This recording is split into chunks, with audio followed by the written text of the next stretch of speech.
Rule number 1, BIOS. always right. Rule number 2, nothing else matters because BIOS. is always right.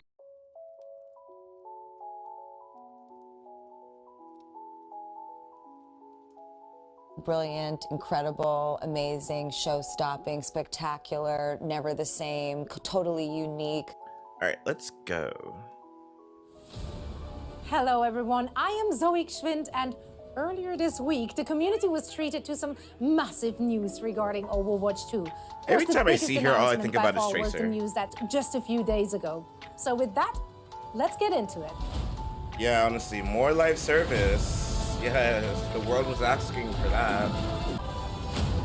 For the model that they're doing, it's whatever. It's not. Joining me are Overwatch Whatever. game director Aaron Keller and production director Paul Hale of News, which dropped I like over the the room weekend. that they're And the in. community has been releasing on October 4th as a free-to-play live service. That's incredible.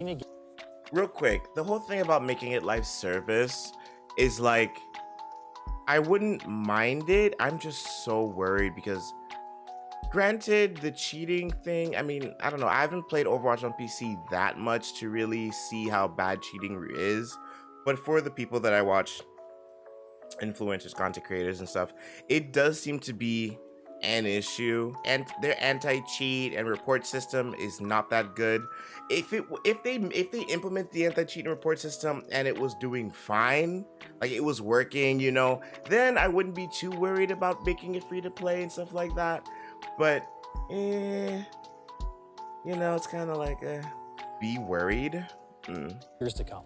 We also want players to feel like there was always something Put that down. game. One that continues to evolve and expand through seasonal content drop. Okay, let's see here. Free to play live service, PvP reimagined, 9-week seasonal mode model.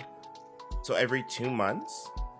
Robust content roadmap, new hero every other season. We would have a new hero for 2 seasons. Okay, it's too short. Okay, for how they usually do things, I kind of agree. It is a little bit too short for them. For how they usually go about making heroes and testing and then putting in the PTR and then having people play it and then adjustment before it actually comes out. I'm not too sure how long that typically took, but of course it felt like a long time. So it is too short. I agree on that. I wonder what makes them think they can do it. Such a passionate and creative set of players. And we know that they've been craving more ways to play the game they love so much. In recent years, we haven't done a good enough job at delivering that for our fans, and we feel their frustration. We took a hard look at our strategy for Overwatch 2 to make sure that we could deliver new heroes, new maps, modes, and more to the community on a frequent and consistent basis. As an Overwatch fan, of course, that's music to my ears. Our journey is going to begin on October 4th, when Overwatch 2 releases free to play. This includes Season 1, 3 new heroes, 6 new maps, a new game mode, 30 new skins, 30 plus new skins, and new mythic skin, new game mode. So this, I think, this is probably just the push and pull game mode with the robot. Yeah, it's not gonna be that, so that's not new. 3 new heroes in season 1. Really? more. The new heroes include Sojourn, Junker Queen, and a brand new support hero that we'll reveal in the months ahead. Okay. Our new maps will take players across the globe to iconic locations. Our new PvP mode, called Push, will challenge teams in new and exciting ways. Players will also be able to... In the months ahead? So if the beta starts on 28th, that means the new the support hero won't be ready for the beta. She's not gonna be ready? Or he, whatever it is. Okay, I'm gonna be pausing a lot. I'm judging now. Okay, so this is the new thing. I bet they're gonna have like a banner system, maybe like a new spray, maybe like a. This looks so cheap to me. I don't know why. Like the way that the GG is just floating there. I don't know how I feel. It doesn't come off Overwatch. But it just doesn't look quality. As well as complete weekly. Okay, let me look at this battle pass here. Oh my god, it actually looks like a battle pass. My god, can they change it up? They can't make this look nicer. Okay, well, I hope they talk about the price. What up? Play has no limits. Well, my wallet does. What is the price? What is the price? Oh, wait a minute. Why is the new Lucio rework skin in there? They're just placeholders, probably. Or they could just be placeholders. And of course, everyone will also be able to access the revamped heroes, PvP maps, and fan favorite game modes from the first Overwatch game. Our next season will arrive in early December, where we will introduce a new tank hero along with a new map. We'll have more themed cosmetic items for players to earn and unlock, and an all-new battle pass, and also in the in-game store. And in 2023, we'll continue to release a new season every 9 weeks with either a new hero, new map, or new mode. Players will get the chance to earn more themed content, complete weekly challenges, access new battle passes, and more. So in 2023, PvE will be ready. In 2023, we'll also begin releasing our new PvE. No, I don't mind more tanks, which we're really excited about. We're really looking forward to being able to share more with the community as we get closer to releasing them. I know we've seen more and more games shift towards that free. They wouldn't have had this problem if they just did the freaking release a tank, release a DPS, release a support every cycle. If they just stuck to that, it would have been fine. Outside of our game, within our community, with fan art, cosplay, and the Overwatch League, Why did we that know our scare fans me? are having. Lord, I'm having a heart attack. Damn, this is some scary shit. Play on. It's kind of weird how they're just like talking to each other. It's been a game that stood for inclusivity and she's community. just kind of standing there like. When they see the roster of heroes.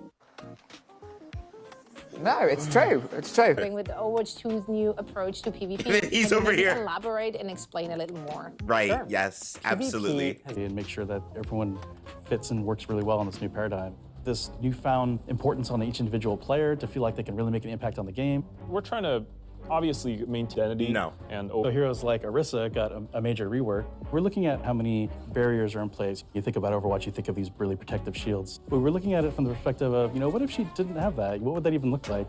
We're just always looking for great opportunities to change for the better. How are you guys?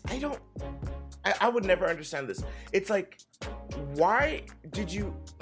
It's like, I don't understand developers. How are you sitting here with this game? Sombra looks kind of cool here. How are you sitting here with this game with all these different ideas, all these different characters, all these different people, and diversities and stories and blah, blah, blah.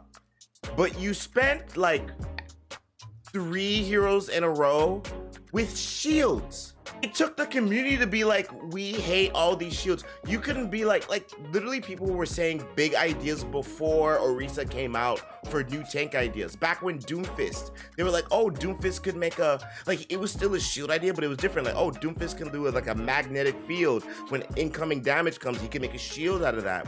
And then he could like absorb it to like give him a buff or do something else with it, like shake it up. But they just kept giving shields and just giving it different ways for shields to be employed. How are you looking at heroes? And they're still kind of doing it. I see some similar things with Junker Queen from the stuff that I saw to other heroes. It's like, how are you not sitting here and be like, we need to make this hero different? Why is it so hard to make a hero different? It shouldn't be that hard. You shouldn't be looking at other heroes and be like, oh, what can we take from them to put in a new hero? Make it new. The only unique thing I see so far is with the support, but so far we don't know anything about her. But I'm just saying, it's like, it's a tank. What are tanks supposed to do? Be tanky, gather attention, and make space. Think outside the box. we're reworking our scoreboard to provide more information to players as they're playing through the match. But then once they finish the match, we're actually going to provide an after-action report. So you can look at the report while you're in queue. You can actually go into your history section and look. We want to work towards providing you with information that will help you improve your game. Hanamura is a playload map now? It better be. It better be. Okay, so it's nice that they're putting that in where you can see it while you're queuing. But what's the information that they're giving you? Like that's a really big complaint where it's like a lot of people, they want to climb, but they don't really know how. And you know, all the people make all their guides, but they don't really know what they're doing or what they could do to improve to climb. So it makes me curious. It's like, okay, what kind of statistics would you provide the player from their playtime that lets them know where they can do better so they can climb in ranked? With the new seasonal model, we'll be able to drop a ton of content in very frequently as we're updating the game through these big seasonal drops. We're looking at releasing heroes every other season and then a map in between those. And on top of that, we're looking at dropping a ton of content involving skins and other great goodies for players to get their hands on for each seasonal drop. We have so much Finally, that we want to do better in Overwatch skin. to develop. And along with the free-to-play change, we're doing away with loot boxes entirely. We have a new battle pass model coming in, and we have a store as well. So the players will have a lot more control about how they interact with the game and how they acquire new content. We've been No working on more so loot many boxes. things over the past couple of years. I'm most excited for folks to see some of the new heroes that we've been kind of cooking up. I really want players to feel that the world takes place in not so distant future. Coming up next is Rio. Rio, new PvP map. Pretty sure everybody's gonna love that one as well. It's a great map. It's close to the team. Many people on the team are from Brazil, so it was kind of fun to inject the culture, the colors, the vibe into this map. I'm not letting go. Nothing will stop me. Not even. There's a map that takes place in Portugal. This map is pretty close to the team because our lead environment artist, he's from Portugal. People from the location should really get a sense that we've done a ton of research and we were very inspired, and I think we captured it pretty beautifully in the game. It is a push map, one of the newest game modes, and we tried some pretty interesting layouts for this one, so we hope the players like it. Okay. There's new types of content from what you're used to in Overwatch 1. We have charms, we have banners. The current Mythic Skin that's in the works that I worked on actually is for Genji. He's got this kind of cyberpunk Japanese demonic theme. Mythic Skins are meant to be this next tier of skins above Legendary. We want players to be able to go in there and pick and choose certain pieces meant to be this extra awesome Legendary skin that you can customize. We're concurrently developing quite a few Mythic Skins. They're going to be released over the season. Customizable skins. All this amazing stuff, all of the amazing skins. For weapon charms, really what we're looking for there is just for the players to be able to express themselves and dress their character up. One of our core tenets on Overwatch visually is to focus a lot on the first-person view. We want you to be able to see. Oh, Symmetra's, they updated Symmetra's visuals.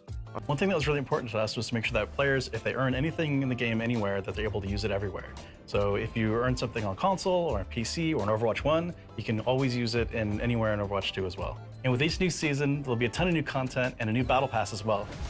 These seasonal updates will allow us to be constantly infusing the game with new content, new heroes, new maps. So the game is going to feel fresh just all the time. Kind of born out of the Junkertown map. We started to create this map that was associated with Roadhog and Junkrats. This narrative started to appear where they've been kicked out of the city. And so we're like, who kicked them out? When we started on Junker Queen, first we have to decide what kind of role she's going to take. So she's a tank. She's a really aggressive tank. You know, we didn't want her to be kind of a Reinhardt style, stay back and guard her team. She's got this very ferocious nature, and we wanted for that to be represented in her gameplay as well. Personally, what I'm most excited about Junker Queen is just her big axe, you know, just to be able to swing that thing around is awesome. It's always great to have some sort of anchor point to make sure we really incorporate this axe into her abilities. Her secondary we call Jagged Blade. If you do your quick melee attack, she will kind of swing with the blade instead of normal punch. It does a little bit of extra damage and creates a wound on the enemy. So she can throw the blade as her secondary fire, and it's really a great sort of skill shot to be able to land on an enemy, especially like a moving enemy if you can land it. Drags you in. And like after you throw it, she'll recall it, and the force of recalling it, if it's stuck into somebody, will actually pull them forward. So she can actually kind of pull people to herself if you can manage to stick that blade into somebody. Her Junker Queen's ultimate, we have an ability called Rampage. She creates this kind of whirlwind of magnetized metal, including her weapons, and it whirls around her, and then she dashes forward, and you try to go through as many enemies as possible and tag them all up. That also wounds everybody, which is really important because it's very easy to hit with this large area effect, so it heals you for a lot, but also it creates a debuff on the enemies that reduces the healing that they receive to 0. About this hero, she was developed when 5v5 from the start. She was never a part of the 6v6 world of Overwatch. Knowing she's the only tank on the team, what abilities that will help bolster the team?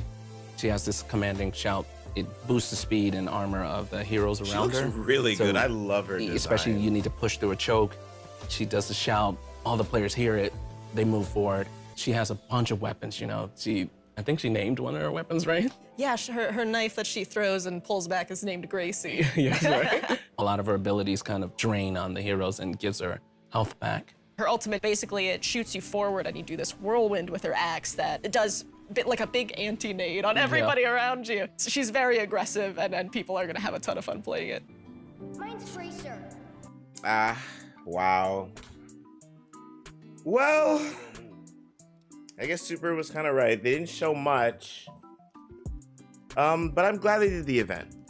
Some things that were new was that it was going to be free to play. I mean, yeah, for the free to play, what they're doing with the model and all that. We got a little bit of inside Junker Queen, but not much. But I guess we'll learn more on the 28. Okay. All right, let's get on and do some Overwatch.